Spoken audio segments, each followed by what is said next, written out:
Hello and welcome to Finextra. I'm Emily Horler and I'm here with Steve Pulley of Thomson Reuters. Thank you for joining me, Steve. Hi. Has there been any change in the challenges that you see the banks facing in managing their KYC? We see many of the same challenges persisting. The first is the quality of client reference data.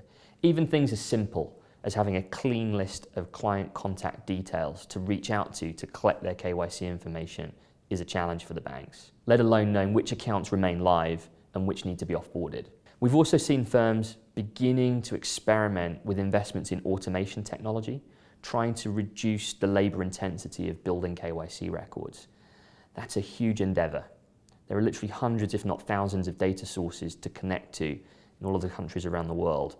That's a huge endeavour, made harder by the nature of that data, some of it unstructured. The intelligence you need to be able to electronically read documents and strip out the information you need is a huge investment. So can you comment on the extent to which KYC managed services and utilities are now gaining traction?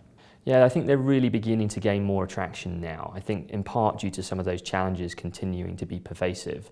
Having centralised utilities or vendors that make those investments in technology to drive the lowest unit costs in KYC production makes sense. We're seeing a huge amount of push from the corporate community. I think they feel the largest pain points of all of the members of the client base of these banks. The buy side, the asset managers are beginning to catch up, maybe a little more focus on tax than KYC. Have you seen any new innovative approaches to adoption?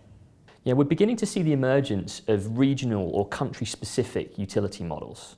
This wasn't something that we imagined a couple of years ago, but actually in certain markets where there's either been significant regulatory intervention and fines, or the market is known for being particularly high risk in terms of the client base, or some other factors, we're seeing the big market share players, whether they be domestic or international banks, really clubbing together to form consortia themselves to solve the specific KYC challenges in that market. In fact, we've just launched a couple of months ago the first such regional KYC utility in South Africa in partnership with the 3 largest banks down there. And I think over the next 12 months, we'll probably see a few more.